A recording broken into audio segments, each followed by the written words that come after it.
Welcome back, pro wrestling fans. Welcome back to Guardian of Chaos, the YouTube channel. Like, subscribe, sit back, and enjoy. I apologize for the technical issues, but these are videos from 30 years ago, 40 years ago.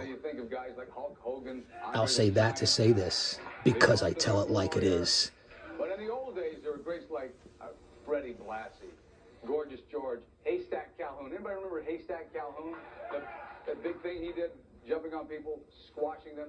Now, this next guy, his career as a wrestler, as a manager, has spent about 33 years, is one of the greatest of all time. Let's get him out here right now. Rest in peace, Captain Lou. Albano. One of my mentors, one of the people I molded my character after. And if you don't like my commentary and voiceovers, you can change the channel. No disrespect, no offense. Yo, Captain. Yo, Brother Rick. Lou, what is the deal on the rubber bands? Well, that's what you call eclectic rubber band. Some years ago, down in the Bowery of New York City, I saw an old man down on his luck, and he had a rubber band in his beard and so forth, and Captain Lou just mimicked that and picked it up. That's what you call a gimmick. It is a look. It really is a look. You used to have them all over your face. Well, I had them glued to my cheek, and I had them down the side, and we had all kind of lights and everything going on. You know, in wrestling, you've got showmanship, and I was one of the showmen. You just never know when you want to wrap up a newspaper or something. You got Rick Dees. Who knew? You got it.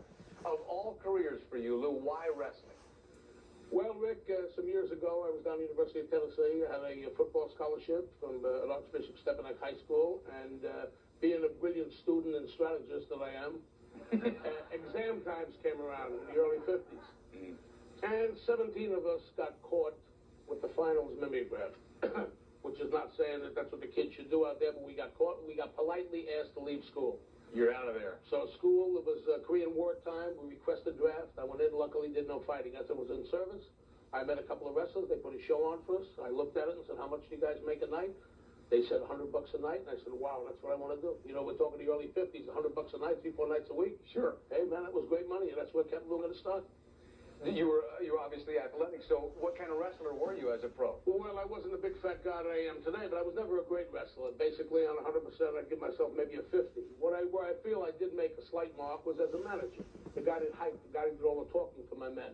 I had 17 World Tag Team Champions, 2 Intercontinental, and 1 World Single Champion. And I've got to say, Rick, that in my day, perhaps one of the greatest wrestlers of all time is the legendary Bruno Sammartino. He is without a doubt. You really think so? I believe definitely. But you've seen all of us. I've seen them all. Are the wrestlers today are bigger and stronger? Wouldn't you submit to that, though, wouldn't you, Lou? Well, when you say bigger and stronger, Rick, I don't know. The old wrestlers were in good shape. They do have bigger men today, but your athlete of today, it's like in 1949, John Davis did a 309-pound clean and press. Today, you've got lifters, middleweight lifters that are doing the same things. The athletes today are quicker, so forth.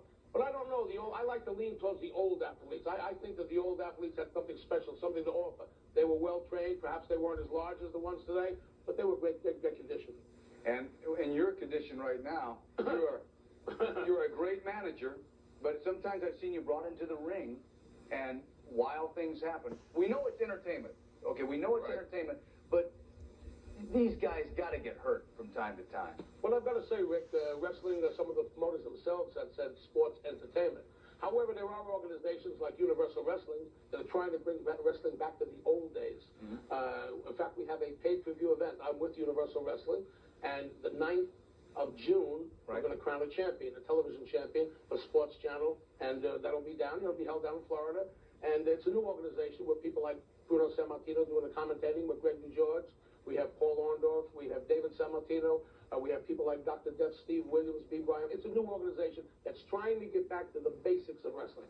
You were hurt. How many times? Just like Paradise Alley Pro Wrestling. 700 stitches in my face from cage matches. I broke my hand 3 times. I broke my back and broke my collarbone. And I look like a monkey the way I do today, besides being a 60-year-old fat old man because of some of the injuries. Professional wrestling. The GOC will be 60 very soon.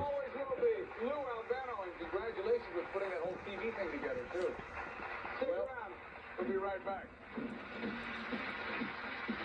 Great stuff from the captain. We'll be right back, fans. Don't go anywhere.